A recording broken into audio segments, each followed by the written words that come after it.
శ్రీగురుభ్యో నమ. హరి ఓం. శుక్లాంబరధరం విష్ణుం శశివర్ణం చతుర్భుజం ప్రసన్నవదనం ధ్యాయేత్ సర్వవిఘ్నోపశాంతయే. ఆపదామపర్తారం దాతారం సర్వసంపదాం లోకాభిరామం శ్రీరామం భూయో భూయో నమామ్యహం.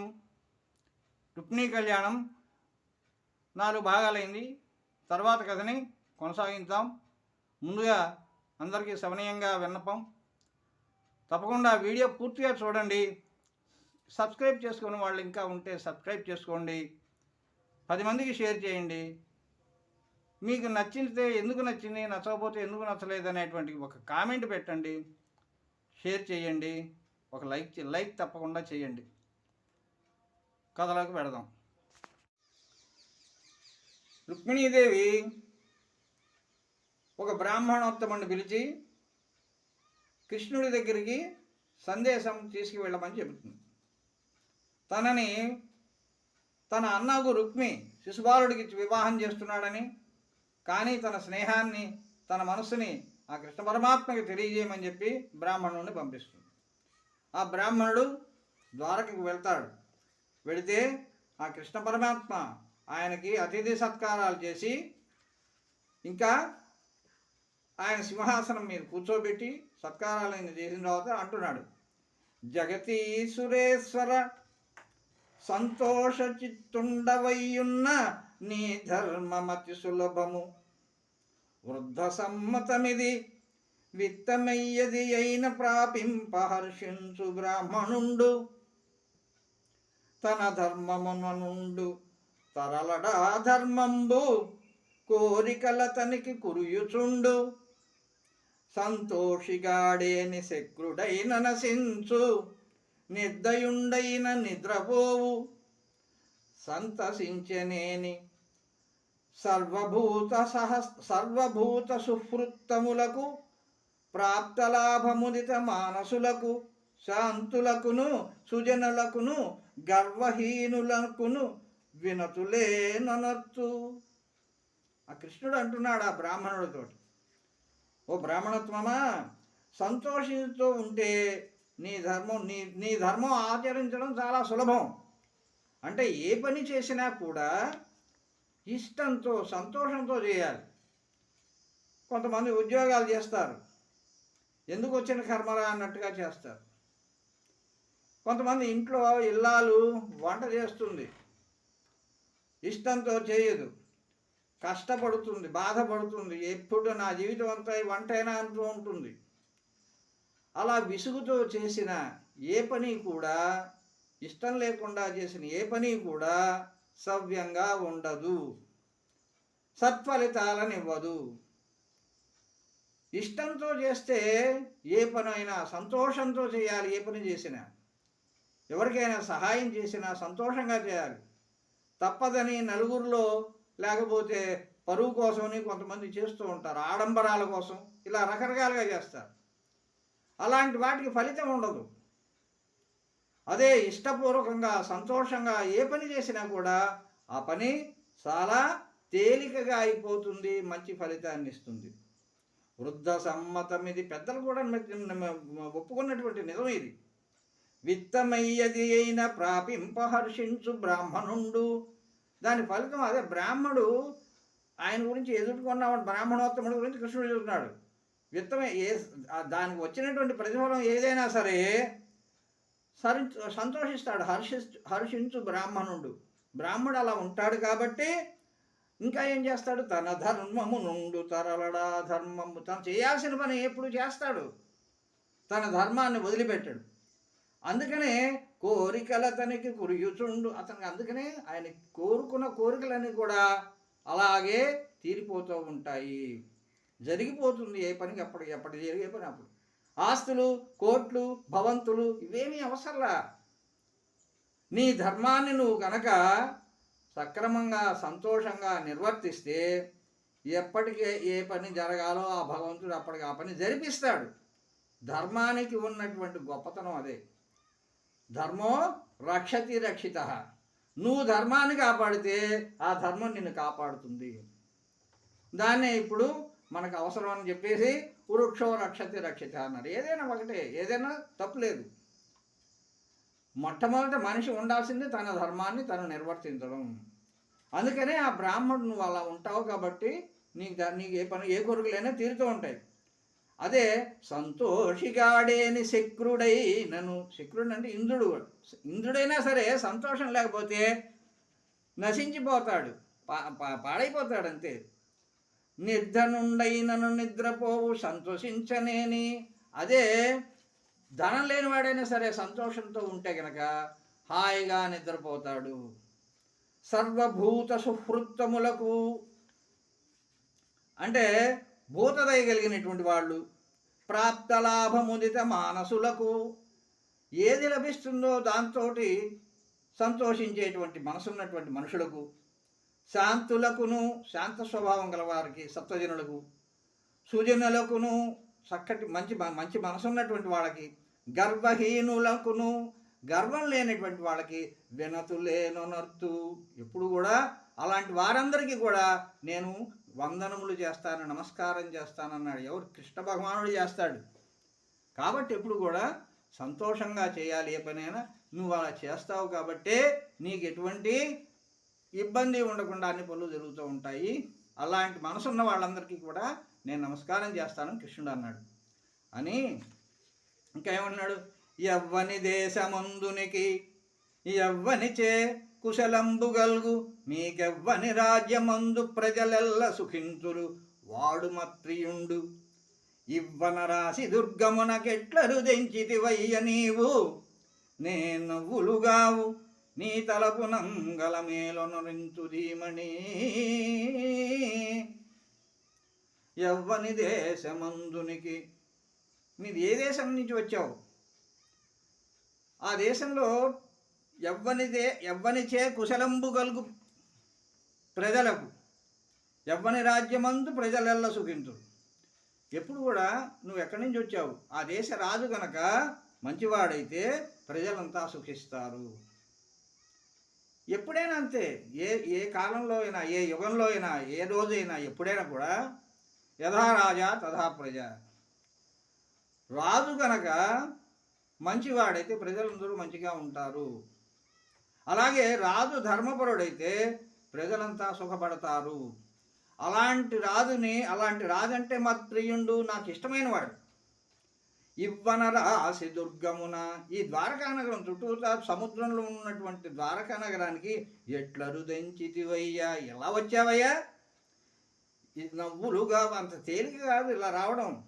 నీ తలపు నంగలమేలో నీ మనసులో నువ్వు ఎందుకు వచ్చావో నీ ఆలోచన చెప్తే నేను ఆ పని చేస్తాను, చెప్పవయ్యా అని చెప్పి అన్నాడు. అని ఇట్లు లీలాగృహీత శరీరుండైన ఆ పరమేశ్వరుని అడిగిన ధరణీశ్వరవరుండు అతనికి సమనీయంగా ఇట్లని. ఆ విధంగా శ్రీకృష్ణుడు అడిగాకప్పటికీ ఈ బ్రాహ్మణుడు ఇలా అంటున్నాడు. ఏమని? విదర్భ దేశాధీశ్వరుండుకు భీష్ముకున్న రాజు గలండు, ఆ రాజు కూతురు రుక్మిణి అను కన్యకామణి గలదు. ఇందువలన నీకు కైంకర్యంబు సేయంగోరి వివాహ మంగళ ప్రశస్తంబైన యొక్క సందేశంబు విన్నవింపమని గుర్తించి నన్ను అవధరింపుము. మహానుభావా, నేను విదర్భ దేశానికి రాజు భీష్ముడు ఆయనున్నాడు. ఆయన కూతురు రుక్మిణి అనేటువంటి కన్యకామణి ఉంది.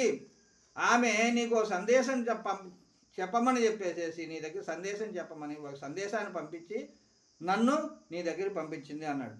అని ఏం చెబుతున్నాడు?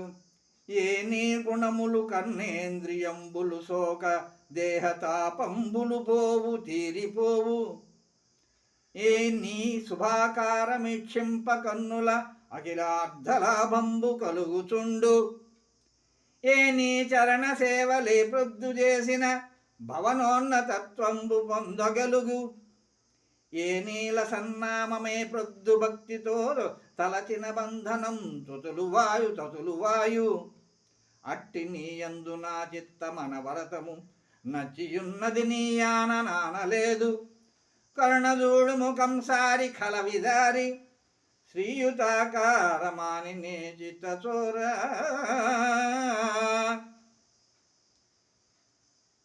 ఇది రుక్మిణి అన్నటువంటి మాటని యథాతథంగా చెబుతున్నాడు అన్నమాట. రుక్మిణీదేవి ఏమన్నదో ఆ మాటల్ని శ్రీకృష్ణుడితో చెబుతున్నాడు. ఏమంటున్నాడు?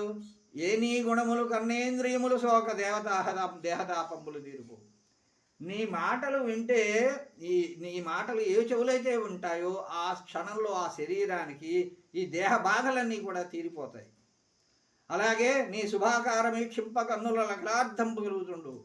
నీ దివ్యమంగళ రూపాన్ని కనుక దర్శిస్తే చాలు, అఖిలార్థం అంటే పురుషార్థాలు, చతుర్విధ పురుషార్థాలు, ధర్మార్థ కామ మోక్షాలన్నీ కూడా లభిస్తాయి.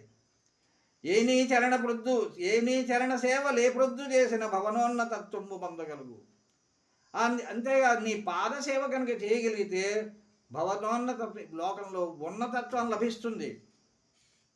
అలాగే ఏ లీన సన్నామమే ప్రొద్దు, నీ నామాన్ని కనుక ఎప్పుడూ కూడా తలుస్తూ ఉంటే బంధనం తతులు వాయు, తలచినంతనే బంధనాలు అంటే కనుక భవసాగరం అంటే ఈ సంసార బంధాలలో ఉండే దుఃఖాలన్నీ తొలగిపోతాయి. అట్టి నీ యందు నా చిత్తవ అనవరతం, అలాంటి నీ యందు నా మనస్సు అనవరతం, ఎల్లవేళలా కూడా నీ మీదే నా మనస్సు లగ్నమై ఉన్నది. నీ నానలేదు, నీ తోడు ఆనలేదు అంటే నానలేదు అంటే ఇక్కడ సిగ్గు పడట్లేదు, నేను చెబుతున్నాను. కరుణదూడుము కంసారి అంటే కంసును సంహరించిన వాడు శ్రీకృష్ణుడు. దయచూపమని కలవిదారి, కలుడు అంటే దుర్మార్గులకి నశింపజేసేవాడు. శ్రీయుతాకారమాని నీ చిత్తచోర, శ్రీయుతకారం లక్ష్మీదేవి కూడినటువంటి ఆకారం కలిగిన వాడు.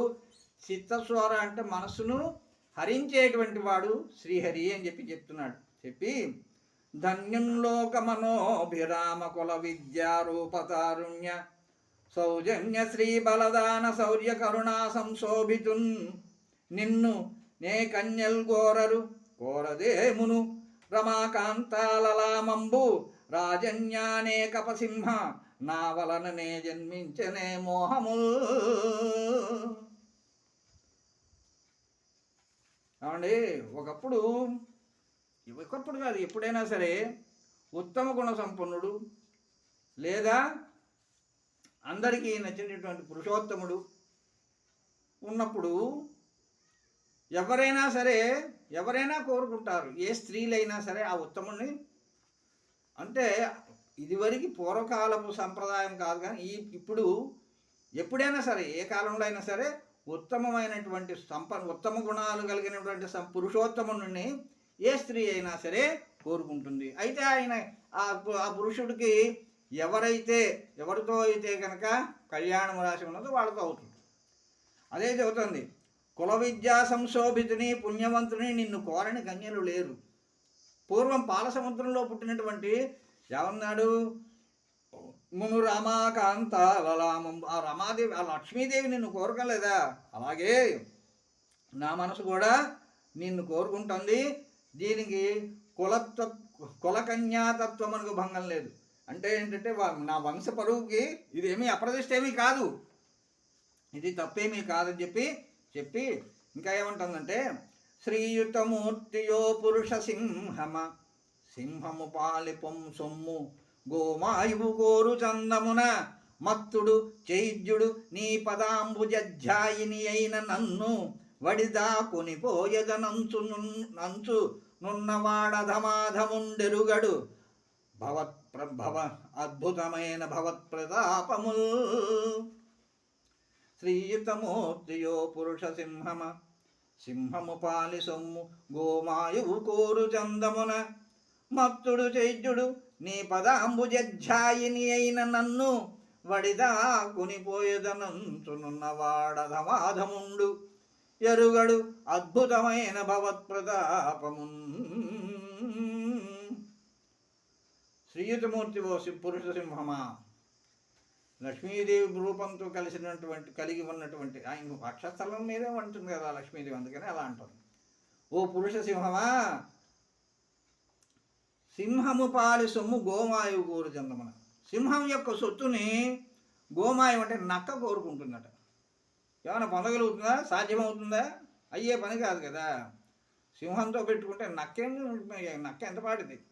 అలా ఉంది. ఎలాగంటే ఏమంటున్నాడు? మత్తుడు చైద్యుడు. మత్తుడు అంటే మదమెక్కినటువంటి వాడు, చైద్యుడు అంటే శిశుపాలుడు నీ పదాంబుజధ్యాయిని అయిన నన్ను, నీ పదాంబుజం అంటే కనుక నీ అంబుజం అంటే పద్మాల వంటి నీ పాదదాసినైనటువంటి నన్ను వాడు కోరుకుని వడిదా ఎత్తు వేగంగా వెంటనే తీసుకుపోతానంటున్నాడు.